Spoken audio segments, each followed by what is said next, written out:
All right, welcome everyone to the Urban Action Showcase 2020 Urban Fist of Legends, Heroes of Martial Arts cinema panel. I want to thank all of my elite esteemed guests, Grandmaster Ron Van Clief, the Black Dragon, who started it all off for us, followed by Grandmaster Carl Scott, who followed closely in those footsteps.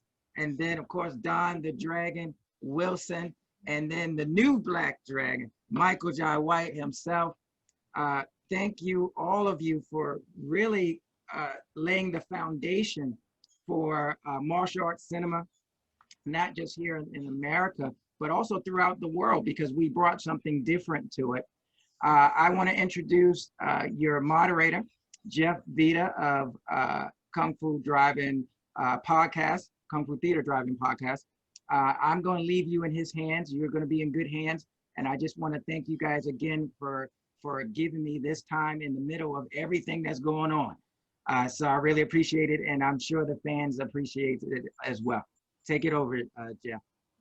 Thank you, Demetrius. And thank you, everybody, for stopping whatever you got going on during the day to hang out with me. It's a surreal time, a strange time to be sure, but I hope you're all safe and healthy. And I'm eager to share some of your insights on martial arts cinema with the audience. So humble thanks to everybody.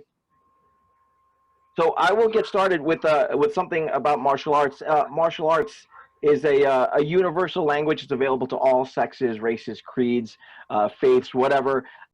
When you all started learning the arts, some of you started much earlier in this era. So I'm sure it was a different time. Did you encounter any resistance for any reason, be it your race, be it your creed, or anything like that? And I'll start with Michael Jai White, if you could, sir. You'll start with me? I'm the junior in the room. Right, so let's get your perspective first. Oh, well, I mean, some of these people that are joining us are a big part of, like, the images I follow, those strong images that were set in front of me that kind of paved my way. I'm like, growing up where I did in a kind of rough environment, you kind of tend to build armor. And when I saw those images, when like I said famously, like when I saw Master Van Clief in a movie called The Black Dragon, that blew my mind. And it still blows my mind to this day that he calls me that. That's still something I like. It's still like, come on, I'm still that kid, right? So, I forget your question because I didn't expect to be called first. What your question was? Did you experience any resistance for even entering into martial arts to begin with? Oh, my mother didn't want me to do it because I already had a penchant and a hatred for bullies, and I fought a lot, right? So she just thought it was just going to be worse. But it turned out to be my salvation. But yeah. So that was the only detractor from it. Oh, fair enough. Totally fair. So I'll segue that then to Master Ron Van Clief, who you referenced there. Obviously, a different time for when you were starting martial arts. So what was your take, and did you get any resistance when you first entered into the arts? Well, I started martial arts in the 1950s with Moses Powell and Ronald Duncan in Brooklyn at the St. John's Community Center. Can you hear me? Gotcha. No problem. Oh, okay. And martial arts was only $10 a month. That's amazing. That was amazing. That's a lot of money back then, though. I'm sure it was. I had the opportunity to train with Grandmaster Moses Powell and Grandmaster Ronald Duncan. And they in turn introduced me to Grandmaster Peter Irvin. And that was my journey. Yeah. How about you, Master Scott? Any issues for when you entered martial arts? Was it an easy thing to get into for you? Well, I started pretty young myself. My uncle got me started. He was in the military. And when he got out, he started showing me what he knew from the military. My issue was I was the smallest guy all the time. So everyone would want to pick on me because I was so small, but I was fast. I was really fast. You know, I would run and you couldn't catch me. I would be cutting, jagging, and jagging. And once I learned martial arts, I didn't run anymore. And like great Michael White, I also was a fighter. So when you chased me, when you caught up with me, that was when everything turned a different way. So that was. and I just like to also say I am so proud to be in this setting with all these great guys. These are some great masters, and I'm really proud to be here with you guys. Absolutely. It's definitely an honor to be able to talk to all of you. Let me go to Don Wilson. Don, what about you when you started martial arts? Any kind of resistance at all, or anything interesting about how that journey began for you? Well, the most interesting thing was that it was my brother, my older brother, James. He was already a black belt in 2 different styles before I had taken 1 lesson. And but I was a good athlete in school. You know, I was the MVP of my high school football and basketball team. So I was used to being good physically, and I used to box. I used to carry a pair of boxing gloves with me everywhere I went. I'd bring them to the playground, and I'd say, hey, I hadn't went out 1 day of training. I just put the gloves on, and it was a bomb. So I got home from the Coast Guard Academy one day. My brother said, hey, let's spar. And I had never sparred a martial artist. I'd never had anybody kick me. I didn't believe they worked. I believe you get on one leg, you're going to fall down. I mean, I'd rather just punch. And by the way, back then I weighed 205. I was middle linebacker. And I wasn't fat. I had a 4.8 40. I mean, I was solid. And my brother weighed maybe 145. But he was a black belt in 2 different styles. Now I look back and I'm saying he's going against a white belt and he just kicked my butt. But he did. He basically taught me how effective martial arts could be, especially the kicks. You know, I'd never, you know, in those days, if you kick, you're a girl. Oh, he kicked like a girl. Men didn't kick. Ronald, no, men didn't kick in fights unless you're a martial artist. I mean, they kick each other. But I'm just saying, you know, I got taught by my brother that martial arts was a real thing, could really improve me. So I went back to the Coast Guard and I signed up for lessons, and Chuck Merriman was my first instructor. And it was Goju. And so that's how I got into martial arts. And, you know, of course, fell in love with it from the first day. You know, I think we all started with good people. That's why we ended up being successful. Yeah, I'm pretty sure Michael Jai White kicks. You start with the guys, you Moses Powell, and oh my gosh, you know, so, you know, we're all the result of the people that came before us. Yeah. So, Michael, how, I mean, I'm sure I know the answer to it, but how instrumental then was martial arts to your transition into film? Was it the primary thing to get you to move into film, or was it something that you knew you were going to be able to leverage when you started the film work?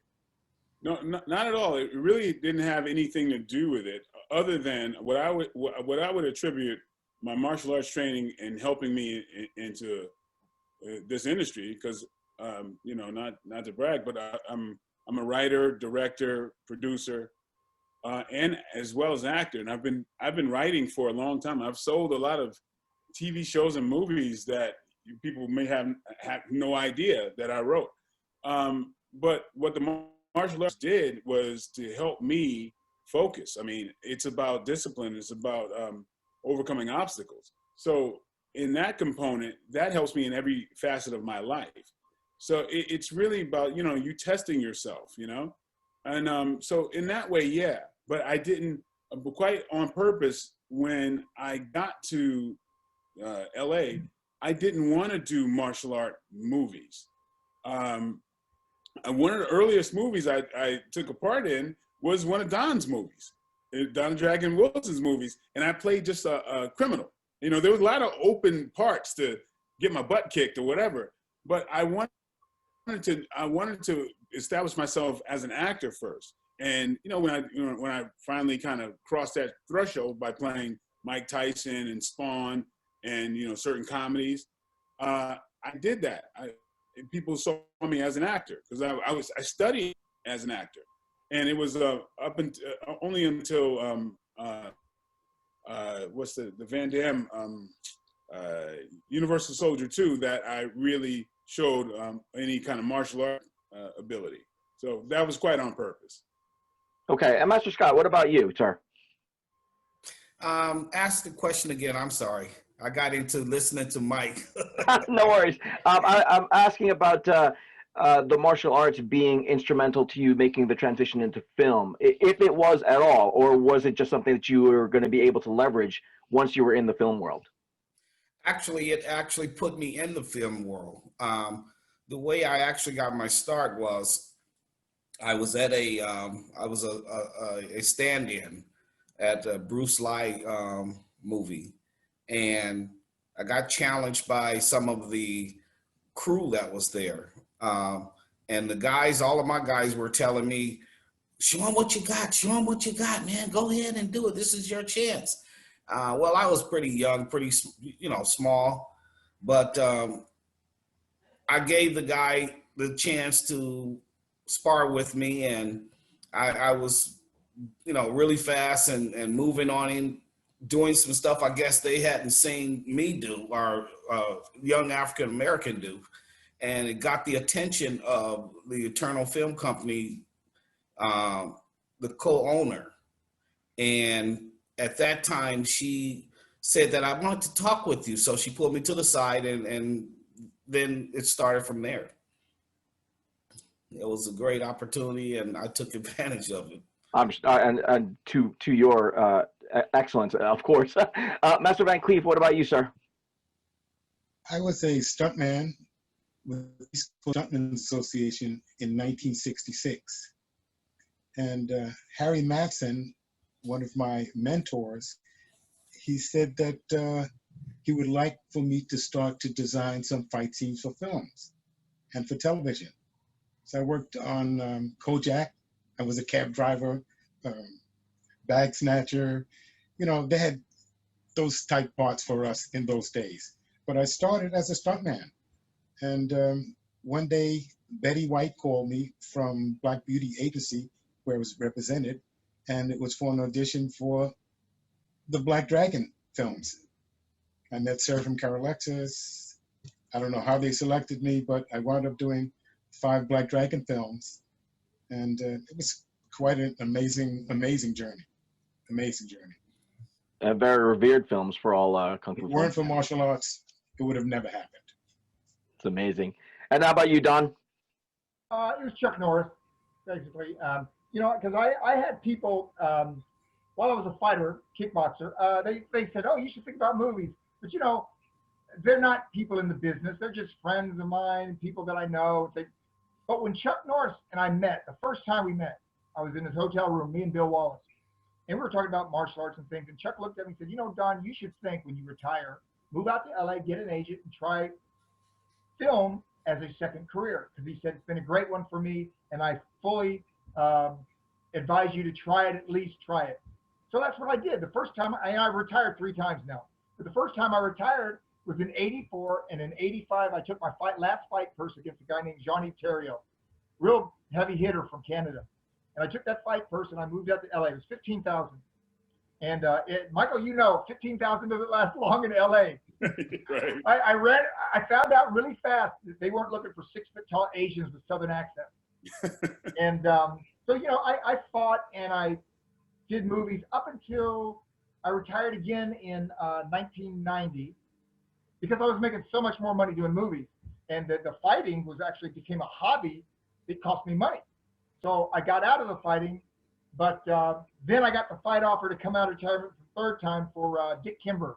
I don't know if you ever watched Dick Kimber fight, but a nice guy, very nice guy. But I thought, man, if they're going to pay me that kind of money for this particular opponent, I'm going to come out of retirement again. And by the way, I'm still getting fight offers. Just this week, they're talking. They threw 2 names at me. So because of the Tyson thing, Tyson? Yeah. People associated with him. It was out of Vegas. Somebody who met somebody that knew me and gave him my number, I guess, some martial arts, and because they're doing a thing called Legends, and they're getting old fighters like me, and just old athletes of any kind to come back again. So yeah, Michael, I might be might be back in that ring again, man. I can't wait. I can't wait. That'd be amazing. Michael, let me direct a question to you because you are a writer, producer, director, and so heavily involved on that end of things. What's the biggest obstacle you think for fuller representation in today's Hollywood for not just martial arts action heroes, but action heroes of different colors, shapes, and sizes, etc.? Because you have the power to change that, being that you're involved on that side of things. Yeah, I mean, one thing is important is there's a narrative in this country that's it's a little bit limited. Sometimes they will try to marginalize folks, and what I will always want to encourage people to do is think about the global, the whole global view of everything. For so many years, our product has been sold worldwide, and we got no part of it. And I know when I started doing movies abroad, even when a couple years ago when I vacationed in Africa, and I went to 8 different countries, each time being shocked at how well I was known. And one time, it was kind of frightening because a crowd freaked out and just mobbed me and carried me away. And I'm like, oh my God, I did, sometimes it's been a lesson learning the global significance of what we've done. Mr. Scott and, and Don and Master Van Clief. I mean, you guys satisfied a deep need in so many people that live vicariously through you. They want superheroes. They want heroes like themselves. And the closest thing, in my opinion, to a real life superhero is a martial artist. And Absolutely. So that connection worldwide is very significant. There's somebody in Istanbul. There's somebody in Brazil and all that type of stuff, looking up like I did when I was a kid and saying, that's what I want to be like. And sometimes I forget about that, but I always want to encourage people to understand the global aspect of what we're doing and how it feeds so many people. Don, you're also involved on that side of things. What's your take on that? You mean to produce? Let me go back to the beginning of because I get so into listening to these guys talk. Yeah. I'm not into the question. I'm just listening to Michael talk. Yeah. No, what's the biggest obstacle to fuller representation of not just martial arts action heroes, but action heroes just of different colors, shapes, and sizes, particularly for people who have the ability to change it on the other side of the camera? Well, in Hollywood, one of the things that held me back and still holds me back as an actor is that I don't do the broken English. I don't speak like Jackie Chan, Jet Li, Donnie Yen, Chow Yun. Anybody who makes a name for themselves and they look like me, they got Asian blood, they expect to do the accent. And, I've never done it. And not only that, it's not that I'm ethically or morally, I wouldn't do that goofy accent. I think I would have egg on my face. Michael, you're an actor. You probably could do many accents. It's probably, you wish they would give you a Swedish accent so you could work on it as an actor. But me, no. I'm not going to, be able to do that broken English accent. So that held me back. Because that's the image the studios think. Martial arts, Asian guy, but he's got a Southern accent. He comes from the South. It doesn't work. So that's been my biggest holdback. And that's been, and overseas it doesn't outplay because they just dub me in. So my films are much, like Michael said, this is an international thing, martial arts. I go all over the world, and I'm accepted, everywhere. Muslim nations, I was in Iraq and Muscat, Oman, and I go to Siberia, China. No matter where I go, martial arts is very popular, and that's why they know Michael and they know Ron, and Well, let me let me tie that in then to Master Van Cleef and Master Scott. I'm going to ask you this as well. Being that you guys were so influential in shaping a particular part of the industry, when did you become aware of the responsibility that you bore as role models because of your work on and off the screen? Master Van Cleef, I'll ask you first, sir. I was not aware of my impact globally from the films until I moved to Ghana. I lived in Ghana for 3 years in the 70s, 77, 78, and 79. And I wound up having 3,000 students. It was amazing, and no one would have known anything about me if it were not for the films. So it's amazing. I mean, it's truly amazing. You know, the first film I made, The Black Dragon, that wasn't the original title. It was called The Tough Guy. But Bruce Lee called me the Black Dragon at a tournament in DC where I was beaten by this fellow, Joe Hayes, an amazing, amazing fighter. And Bruce said, "You're the Black Dragon," even though I lost. And it sort of like stuck with me. And, you know, 3 or 4 years later, I made the film The Black Dragon. So you have to have faith, and you don't know what you're capable of until you go out there and do it. As a kid, I wanted to be a Kung Fu master. What did I know? I was from Brooklyn, poor family, you know, the whole thing. But I wound up moving to Hong Kong. I stayed in Hong Kong 10 years. So your life can change. You can make a change. Look at Michael. When I saw you in that Mike Tyson film, so awesome, my brother. I love you. Yeah. I really love you. Yeah. You know, he's One not of just a many great martial performances artist. by Michael. He's a great guy. Great performance. Absolutely. Master Scott, what about you? When did you become aware that all of a sudden you were in this role as a role model? And how seriously did you take it? Well, to be quite honest with you, I really wasn't aware that I was a role model until actually maybe 2 years ago, to be perfectly honest with you. At that time, I met people from Ireland, from Germany, from Israel, from Sweden, and they were telling me how they really loved me and they enjoyed watching me on film and that type of thing. And I had no idea the influence that I had on their life at that time. And when I did realize that I had that type of influence, it just took me back. It really took me back.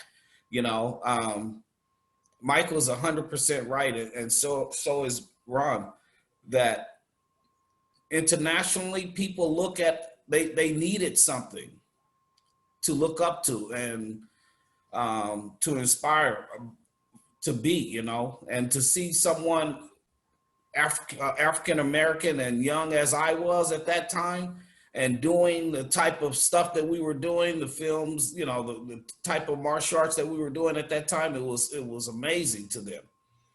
And yeah.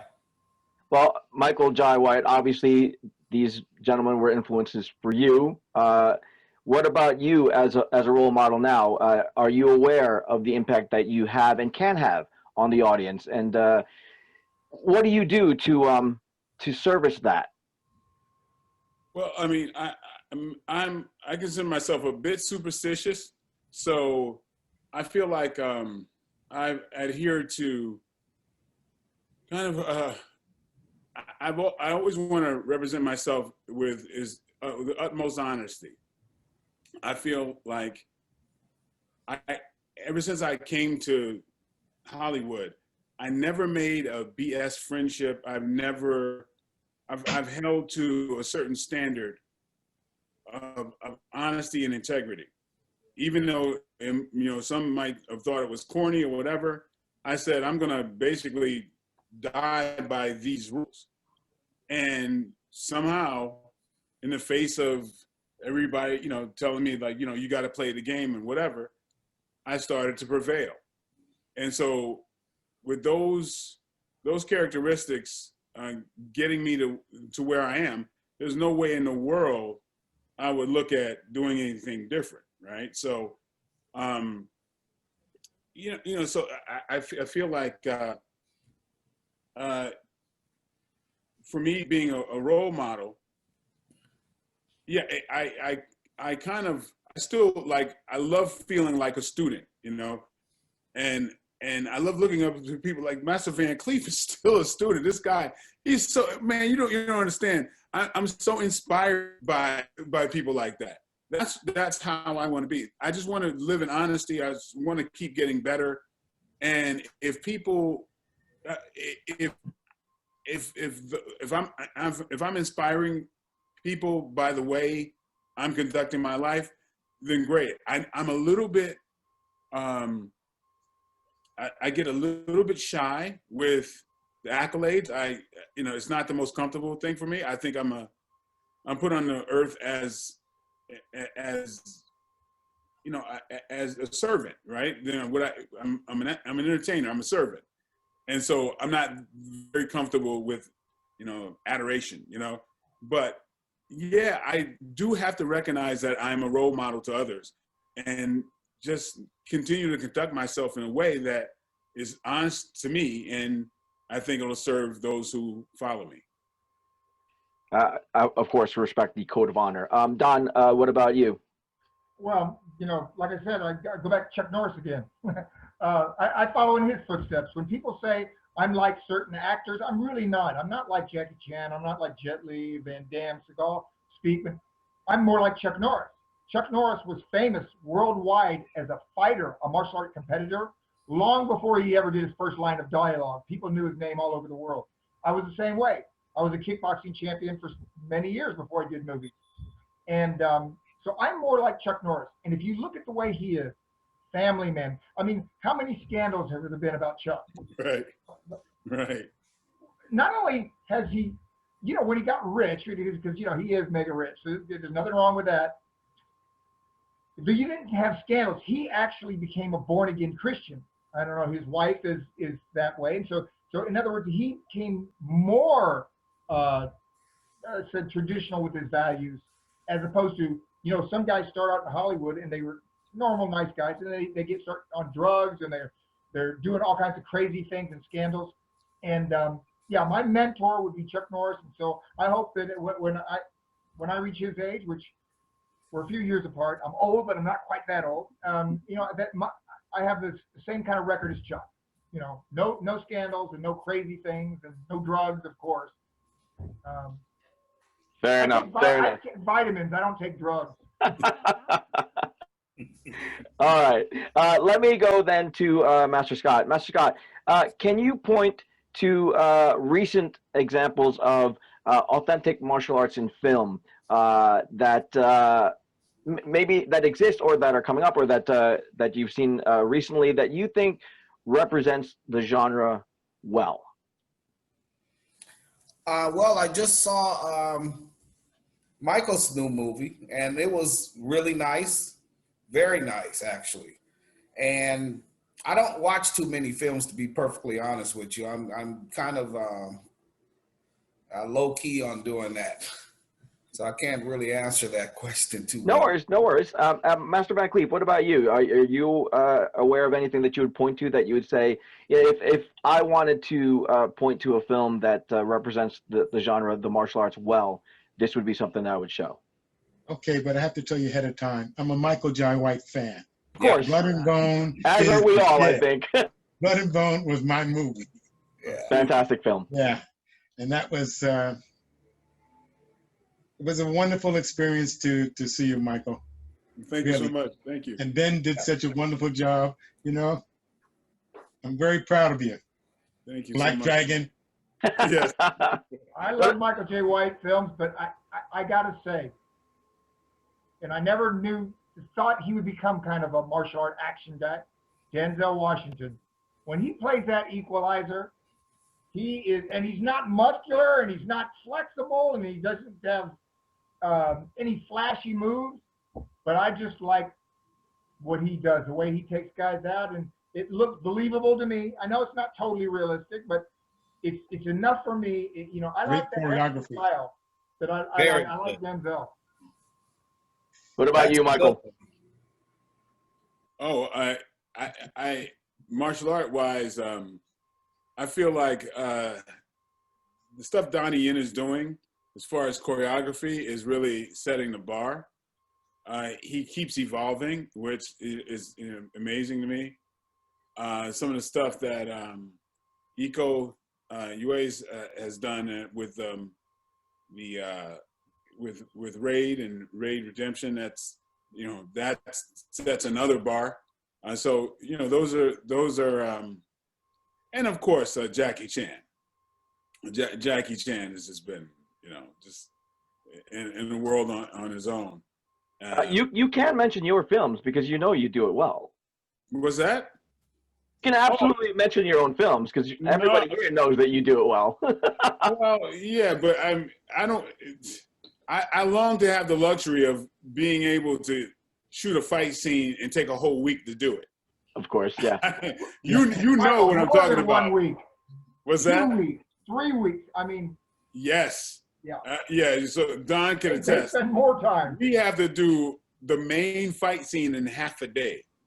So that's just not crying broke or anything. It's just the way it is. I mean, Donnie Yen can shoot absolutely perfect fight scenes, as the others also, because because of the way they do it in Asia, that's a priority. Here it's like the producer's going, well, you got a date, you got half a day to shoot this fight scene, and we got to be to the next location. So. Well, let me spin off of that then, because you mentioned the Hong Kong aspect of it. Will we ever see another golden age of martial arts cinema the way that the 70s Kung Fu film era was? I mean, I grew up on it. I know most of you guys understand what that whole era was about. Will we ever see something like that again in today's Hollywood? Definitely. That's what I think. Do you think so? I think we've hit something Definitely. like that. Only you're not. Michael not is seeing at it. the You're edge not of that seeing right it. now.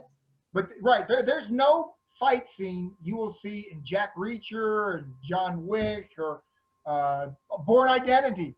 Nobody's going to do Liam Neeson. Nobody's going to do a fight scene unless it's martial art action fight scene. The old John Wayne right cross and the other right It's cross. gone. Yeah. Those days of Hollywood are gone. It's it may not be 20 or 30 films a year like it was back in the 70s and where lower budget films, but yeah, every Hollywood studio film, when there's fight action, it's martial art fight action. Yeah.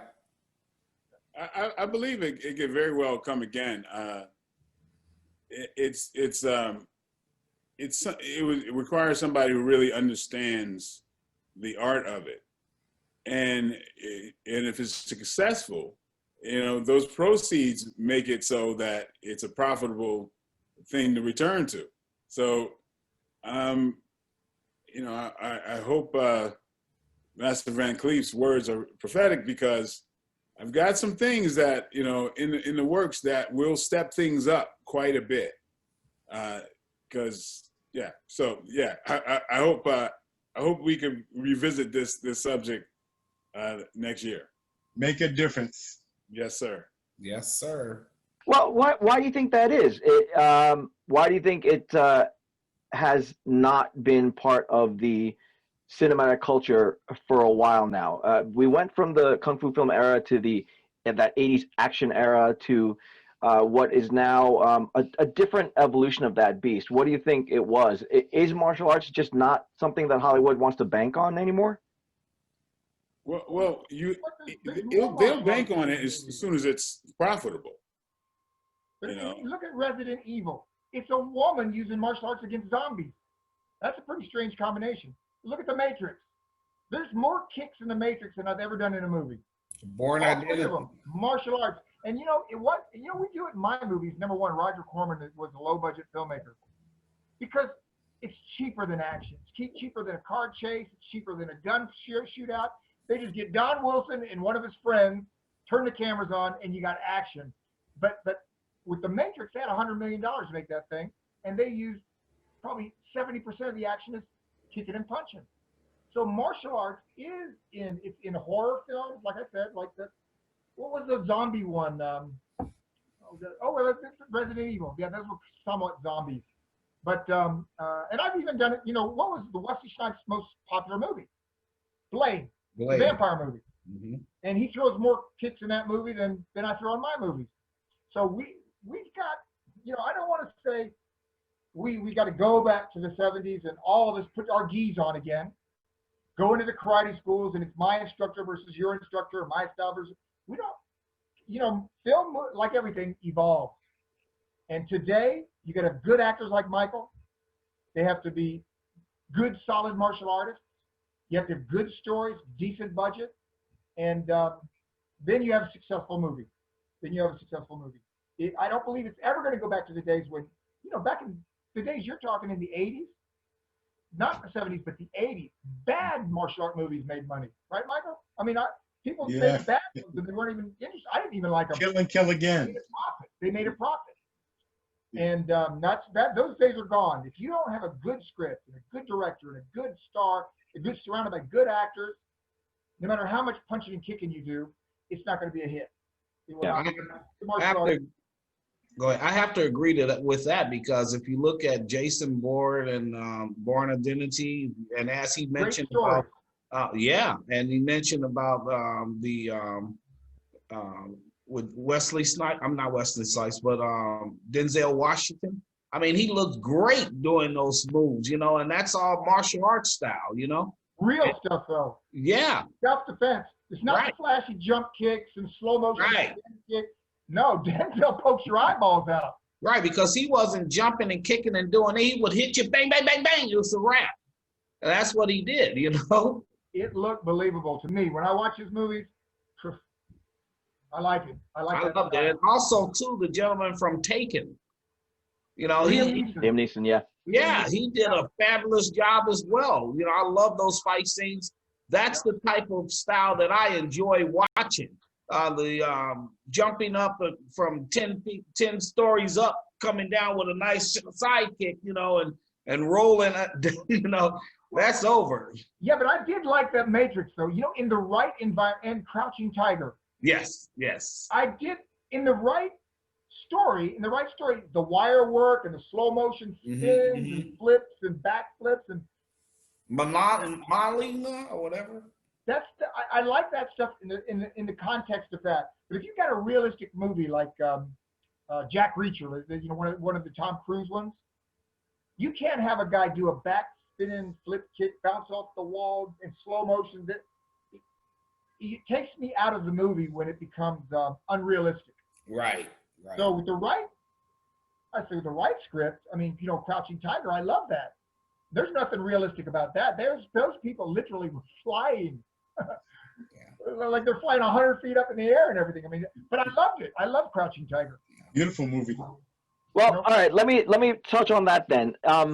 What would you do then to change the way that martial arts cinema is perceived or presented? And I'm asking about particularly the reach of martial arts action films tends to be heavily male-oriented, right? The audience is primarily male, testosterone or whatever it is. But there's also the balance of the authenticity of the martial arts versus making it look so amazing on screen that you just can't look away. So what would you do to change that perception? Would you make it more realistic? Would you make it more appeal to a wider audience? What do you think would be a magic formula to kind of hit on? Michael, let me start with you. Well, definitely what you have to do is make sure that the martial art fits the movie. Just like the gentlemen were saying, I mean, it's Crouching Tiger, it fit a heightened reality movie. But so one of the things I've always been frustrated with, and I had to change things, which got me to where I am, is that I would read scripts and I knew that the producers had no idea how to shoot martial art. Real martial arts stuff, and they're like, "Oh, this martial artist is great," you know, and it's like, no, that's a gymnast. That's not martial arts, you know. When it comes down to it, I mean, even my aunt would have to be able to say, if that punch landed, that would have hurt the other person. So there have been martial arts stuff depicted where it's like, that wouldn't hurt anyone. That's just fluff. You got to get it back to a place of reality. Dare I say, the martial arts, if shot correctly, I could do a martial art film that could almost be horror, you know, if I, you know, chose to shoot it in a way where the most, you know, dangerous type of martial arts moves are depicted the way that they were intended. So there's a whole long, you know, there's avenues in martial arts films that haven't been touched yet, because most of the sources have no idea.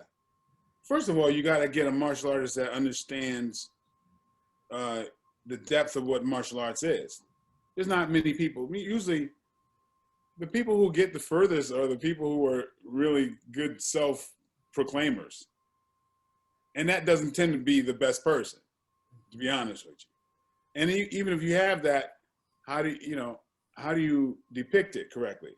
You gotta make sure that there's somebody who knows how to capture it correctly, cinematographers and everything else.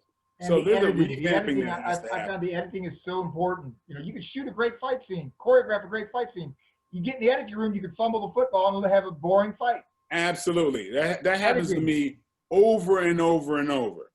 Like, so you got to get in the editing room, Michael. Yeah, but Gotcha. sometimes that's not in your contract. Yeah, Like, yeah. Like with Welcome to Sudden Death, those fight scenes are about 60% better than what's in the movie. Definitely. It was basically the editing. They had no idea how to put together. It was like they were given puzzle pieces without the picture. It's a specific kind of filmmaking, fight scenes. And It's an art form. It's an art form, and yes. One of the reasons I studied filmmaking, you know, like the action of China, because they're so far and beyond what we do in the United States. No. They have so much going on, like the Crouching Tiger, Hidden Dragon. This is flying from here. Yet you don't have to reorient your brain. You still, with all of that chaos going on, they're still telling you a story, right? That you can follow. Well, that's over and above.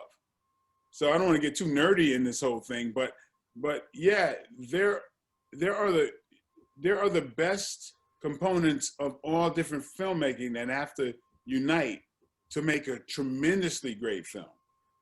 That's what you have to do. And the martial arts film can have a whole nother resurgence. And I'm trying to make that happen. Fantastic. All right. It's hard to believe that we've been talking for almost an hour now. It's so much insight in this room, and I humbly thank you for all that. But let's start to wrap it up and go around the room. And let me ask you what you think is the next stage of evolution for martial arts in cinema. And then give me an update on what you currently have going on or what you're currently doing so that the audience can keep track of all of your activities. Master Scott, let me start with you, sir. Okay, well, right now I'm staying low, keeping it down because of the pandemic. You know, it's a very serious thing here in Los Angeles. And I'm basically working on my apparel line and just trying to stay healthy. What was the other part of the question you asked? What do you think then is the next stage of evolution for martial arts cinema or action cinema in general? I think that going forward, I really enjoy watching, I mentioned it before about Jason Bourne, that type of story, that really excites me when I see someone executing movement that he was doing and what the gentleman from Taken was doing. I enjoy watching, again, Michael, of course, I'm going to say that. And, you know, that type of scene, those type of fight scenes really get my juices moving because it brings you to what you're used to doing in real action, you know, when like Michael mentioned about the auntie seeing a punch and saying if that's not going to hurt anybody. But then when you watch someone do a ridge hand and it's going to the throat, or a palm that's going to the bridge of the nose, and it's taking that nose into the brain, you know, you can associate with that type of techniques. Excellent. Master Van Cleef, what about you, sir? Could you repeat that question? I keep listening to everyone and I get immersed in their conversation. I'm right with you there. Absolutely. Now, the question is, what do you think is the next stage of evolution for martial arts action or action film in general? And then what kind of things do you have in the works right now for yourself? Well, I think it all starts with funding. If you don't have funding, no matter how good the idea is, it goes nowhere. Looking forward to working on Make a Difference with Michael and Timark. Imagine playing my instructor, Moses Powell. That totally freaked me out. You freaked me out with that one, Michael. You really did. You really did. Look forward to it. You know, we have to start producing and making our own films. It's time for the independents to start working on more projects. And it's the funding, it's the writing, it's the quality of the choreography of each individual project. It's the writers. It's a complete program of everybody working together to make it better. That's a hard algorithm to find, but there's so much talent out there now. Michael, you see it, don't you? There's so much talent out there. We have to succeed. We can make another golden era of martial arts movies, but it won't be just martial arts. It'll be an action movie where martial arts action is part of the main action. Yes. That's what I see happening. Yeah, awesome. You know, I'm working on a video game right now, which it was just released today, The Tower of the Black Dragon. It's my first venture in the video game deal. My comic book, The Black Dragon, is out now. My animated film, Tower of the Black Dragon, you'll see the sequences from it at the Urban Action Showcase tomorrow. And trying to stay in shape, 77 years old, trying to get back to sparring at the jiu-jitsu. I've been competing for the past 6 years in jiu-jitsu. It's, you know, you have to stay active. I mean, truly. Michael, you're going to be my age in 20 years. Don, you're going to be my age in probably 10 years. I'm catching up. You know what to do. And Carl, you're the baby of the crew. Sorry. That's fantastic. I'm so proud of all of you, gentlemen. Thank you so much. And Don, you've always been one of my idols. One of the toughest kickboxers I know. Michael, you know, I got lucky a few times. That's amazing. That's amazing. Don, what about you then? Sometimes. Well, as I recall the question, because I'm like Ron, you know, I mean, I get so into what they're saying, I forget what you asked them. Yeah. But you know, I've thought about this for a long time, and I've been asked this question many times. What is the best martial arts fight action scene you've ever seen, or you consider the best? And it's this: it's Bruce Lee and Chuck Norris. Now, to show you how far ahead of Bruce Lee's time is, he realized that it was interesting for him to beat up the actual best known fighter in the world. Chuck Norris was the #1 fighter. He had fought Joe Louis a few times. Joe Louis was one of them, but he had beat Joe Louis. And so Bruce Lee wanted to fight him in a fight. Now that fight, to this day, you can watch it on YouTube. Yes, 9 out of 10 martial artists will say it's the best fight scene they remember seeing. And there's not one technique that any green belt couldn't do.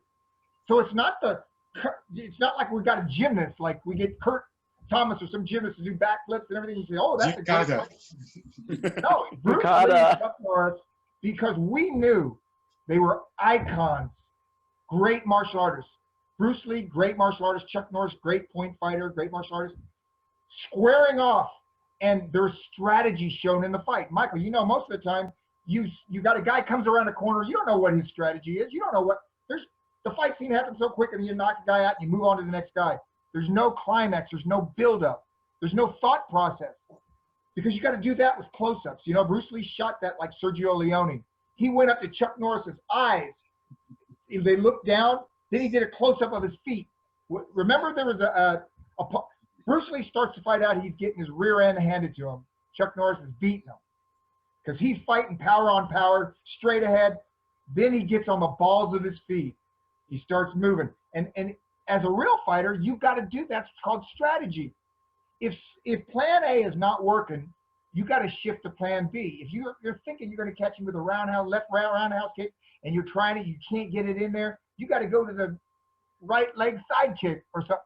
And Bruce Lee changes his strategy, uses footwork and movement, beats Chuck Norris up, and the whole thing is a story. And then even when he breaks his neck, the camera goes from Chuck up to Bruce Lee's face, close up, and you can see the regret, the sadness in his eyes.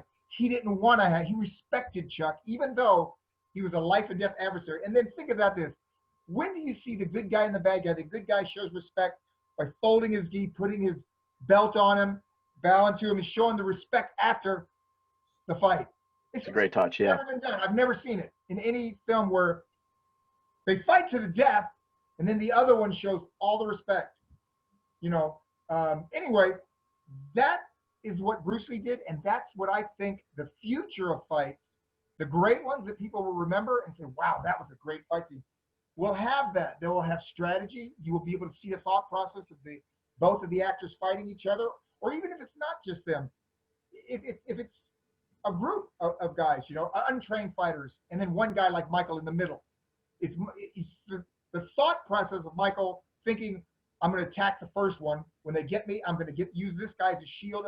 The thought process, and they do a little of that in Sherlock Holmes and in Equalizer. They kind of show their thinking, and then boom, when the action happens, it all happens. And that's kind of a new thing now, and I think that's where it's going to go in the future. Yeah. Otherwise, you could just watch YouTube all day, and you could see all the flashy techniques you want. But with the kind of movies I'm thinking, you got to have an actor like Michael, or it's not going to work. Somebody who's respected, like Ron Van Clief, in the real martial art community. Otherwise, it's not going to work. You know, we got to all know what we are. You are the Grand Master now in the movie. And when you're fighting, you know the younger guy's going to be faster. And you're going to let him take you down and get you to within an inch of your life, then you're going to catch him because he's going to be overconfident. But that's the kind of what fight scenes I see in the future. Ones where we take what Bruce Lee did and just run off with it and show the thought process, the strategy, and the real way people use their knowledge to win the fights, not just the flashy techniques. Brilliant, brilliant. And Michael, the last word with you, sir. Excellent, Don. I agree with you completely. That was my favorite fight scene as well. There's one thing that you forgot to mention, and I hope you add this to your that stanza, is that they did it in the greatest fight arena on the planet. Coliseum. Absolutely. In the Coliseum. What better place on the planet? You know what I mean? So None. There is no better place. Yeah, so I honestly, I agree with you on so many levels, and that's where I've been trying to push things. Like if you've seen Never Back Down 3, a movie I directed and a fight scene I did where it's the cage match where I take a guy out with traditional moves that he ridiculed me on earlier. It's about the fight. It's about the story of the fight that's very important. But like you said, you got to have people who are legitimate in their techniques and what they are able to do. And I'm constantly trying to do that. There's a short that I did called 3 Bullets, right? That preceded Equalizer. You'll notice a lot of similarities. Just check it out. So the whole thinking man, clock ticking. Yeah. And I was told of that influence on that movie. But they did a little bit in Sherlock Holmes. You remember that Robert Downey Jr.? No, I get that. But they did a little bit of that too. Take a peek at 3 Bullets and then look at Equalizer. Look at the fight scene. It's okay. I'll check it out because I love Equalizer. I've been trying to drive that direction, and I did the one I did 3 bullets. That was over 10 years ago that I shot that. So when you see it, so That's way before Equalizer. Yeah, exactly. So it's, but you know, Antoine saw that. Okay. So the going that direction of combining acting with performance and everything, like very much like what Bruce Lee's done. I mean, I don't know if you see, but last week I sparred finally with John Jones. Yeah, well, yeah, he's going to put a post there, but I really I want to be able to put some of the best fighters in these films and basically show really the truth of you know, how we move and what we can contribute to this art form. So, I mean, I you know, so on the professional side, yeah, I've got a lot of things coming up. I've got 6 movies in the can. Wow. And I'm probably the most proud of the fact that my wife and I completed, well, my wife completed her first, she's the first African-American martial arts lead female ever. We completed a movie called Take Back. Amazing. Starring my wife and Mickey Rourke. And we completed that movie about a couple months ago, where it's crazy that it's taken this long. But my wife has trained shoulder to shoulder with me for the last 7 years. And she does not fight like a woman. She is, let me tell you, just training with her, she's tough. I don't know if you've seen her. You know, she's been assisting me in seminars. But I saw some clips of a movie you did with her. I posted on my Facebook page as well to help to promote it. But it was something you guys had a uniform. She had a uniform on, like a guard, like a prison guard. Right. Yeah. She was playing a terrorist in Welcome to Sudden Death. But she had a security guard outfit on or something. Right. But this movie, she is the Liam Neeson. She is awesome. the Taken in this movie, Take Back, and we're quite proud of it. 101 Films, they say it's the best movie they've ever made, and so it's going to be. I know we're going to Cannes Film Festival in France, and it's an exciting time. So I'm very proud to say that we have this coming out. That's amazing. That's amazing. Gentlemen, thank you so much for your time. Again, I'm so appreciative of being able to tap into your insight. I do want to take a moment to dedicate the show to my dad. I lost him 2 days ago, and he was legitimately a fan of all of you. I know he would have been happy to have been in on this call. So thank you so much. And be safe, stay safe, and continue doing some amazing work. And why isn't there a movie with all 4 of you together right now? That's the question that's on the table. For the hard way. Coming to a theater near you soon. Jeff, Netflix. Yep. Well, I'm sorry for your loss, Jeff, and my goodness. No, thank you so much. Yeah. No. It was a very sudden situation, but he was actually looking forward to hearing from this panel because he was legitimately a fan of all of your work. So I had to do this to make sure that he could hear it from wherever he is right now. So again, gentlemen, thank you so much for the time, and I really do appreciate it. And best of luck with everything that you guys have going on. And like I said, stay safe. And I cannot wait to see what you guys have in store for the future. All right. Thank you. And Take bye, care, everybody. All right, Michael. Bye. I feel like the COVID's over. Gone.